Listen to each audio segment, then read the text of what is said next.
Halo teman-teman, jumpa lagi dengan saya Depri Saipullah.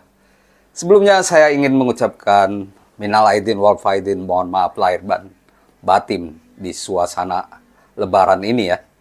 Dan kembali di suasana lebaran ini juga kita akan membahas Timnas U23 yang akan berjuang di Piala Asia U23. Timnas U23 ibarat perantau ya. Kalau diibaratkan di momen lebaran ini, ibaratnya perantau di Qatar yang ingin mencari kejayaan dan keberhasilan. Kalau sudah merantau pastinya ingin pulang lebih dulu. Tapi kalau Timnas U23 tidak begitu. Timnas U23 ingin bertahan lebih lama dan ogah mudik duluan di Piala Asia U23. Dan itu semua bisa dilakukan kalau memenuhi target yang diinginkan. Kita tahu bahwa persiapan Timnas U23 ini dilakukan sejak 3 April lalu dan sampai 10 April ini atau saat Hari Raya Idul Fitri. Dan setelah ini mereka akan kembali bersiap untuk menghadapi laga pertama melawan Qatar, tuan rumah Qatar pada 15 April. Persiapan yang dilakukan oleh Timnas U23 cukup baik. Karena dari 2 laga uji coba mereka berhasil meraih 1 kemenangan, yaitu saat melawan Uni Emirat Arab. Dan 1 kekalahan melawan Arab Saudi, kalah 1-3. Tentu ini lebih baik dibandingkan Piala Asia lalu. Ini cukup mengejutkan karena kita belum diperkuat oleh 1 pemain naturalisasi yang cukup diandalkan, yaitu Justin Hubner. Justin Hubner, bek Cerezo Osaka, baru gabung pada 17 April nanti. Dan Sintayong selaku pelatih mengaku persiapan timnas Indonesia lebih baik. Para pemain timnas hanya kurang fokus dalam mencetak gol. Karena saat melawan Uni Emirat Arab, dia merasa pemain timnas bisa mencetak lebih dari 1 gol, 3-4 gol.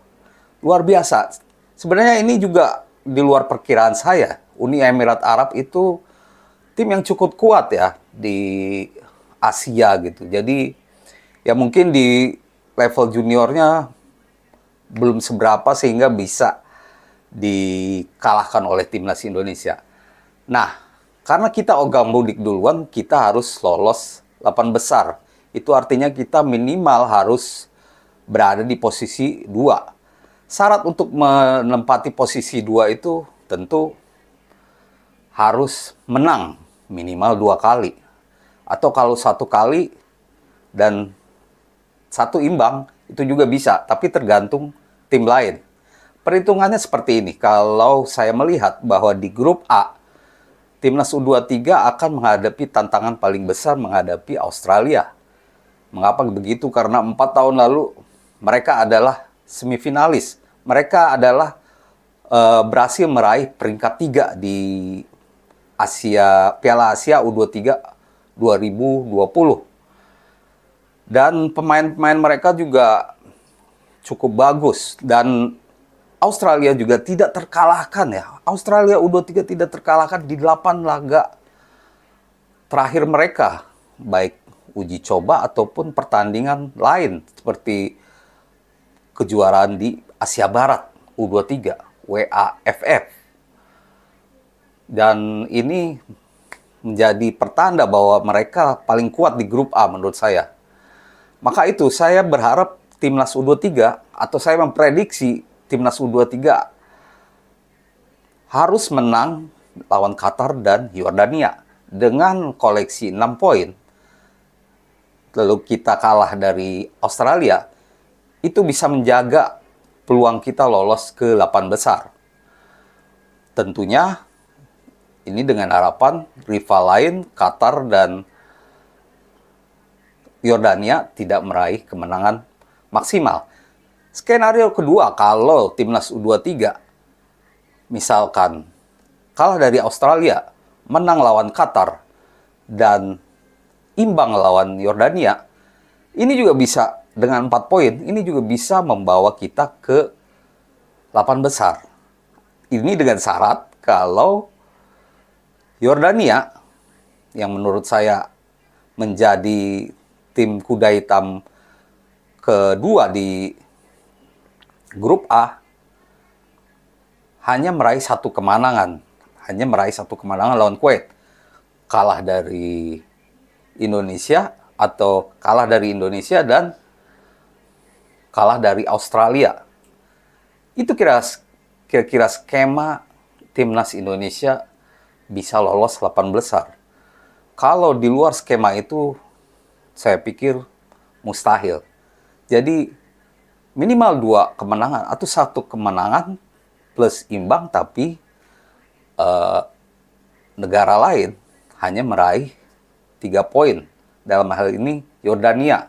Saya pikir rival terkuat di grup A adalah Australia dan Qatar mungkin tim terlemah. Sedangkan Yordania menjadi kuda hitam atau pesaing kita yang terkuat kedua menurut saya. Tapi segala hal bisa terjadi karena kita pun punya potensi seperti mengalahkan Uni Emirat Arab ya. Jadi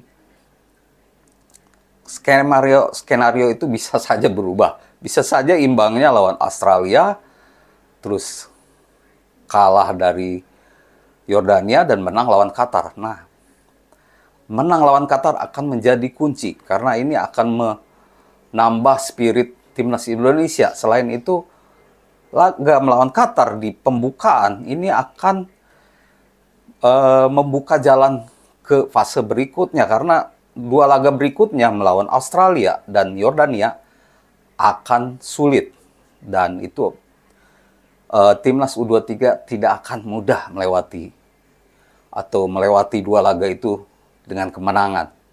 Jadi kita tunggu bagaimana hasil-hasilnya di grup A ini.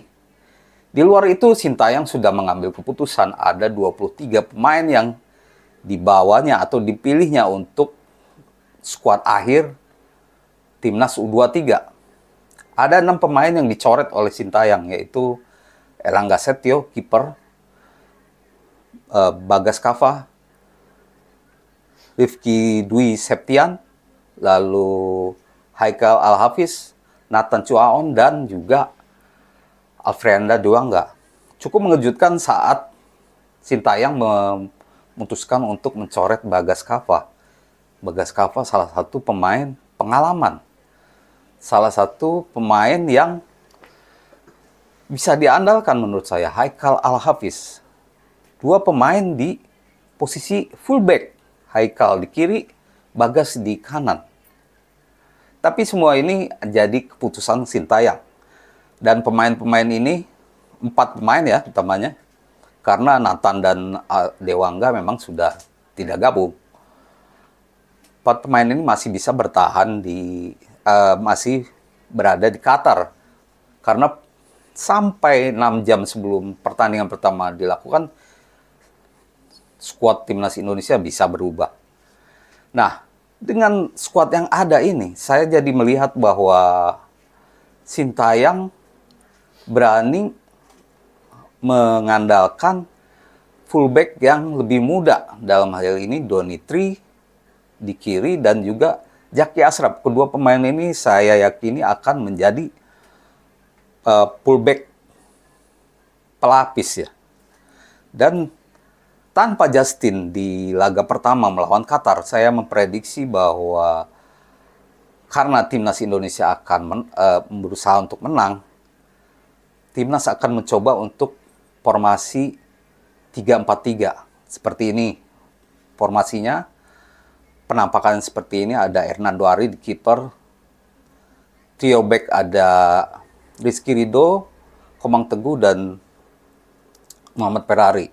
Lalu ada juga di tengah Rio Fahmi, Marcelino, Ivarianer, dan juga Pratama Arhan.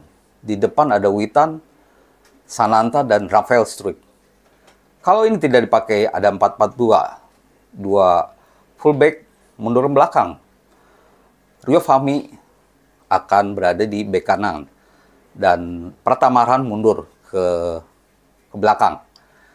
Sedangkan di tengah, saya prediksi bahwa Fajar Faturrahman di kanan, Marcelino Ibarioner, dan juga Kelly Schroyer di kanan, di kiri. Sedangkan di depan mungkin Witan dan Rafael Struijk. Nah, apakah skema yang mana akan dipakai oleh Sintayong? Kita tunggu saja. Paling mungkin 3-4-3 ya, dan yang bisa berubah menjadi 5-3-2 atau 5-4-1. Kita menunggu bagaimana racikan terakhir Sintayong. Saya pikir ini tergantung lawannya. Apakah melawan Australia? Kalau Qatar, saya yakin formasi menyerang akan dicoba. Karena ini berhasil. Saat melawan Uni Emirat Arab berhasil. Qatar tidak lebih baik dari Uni Emirat Arab. Dan saya yakin, walaupun Qatar tuan rumah, kan timnas U23 untuk meraih 3 poin bisa terbuka. Demikian ulasan saya, Depri Saipullah. Semoga menjadi informasi yang baik untuk teman-teman. Terima kasih dan salam olahraga.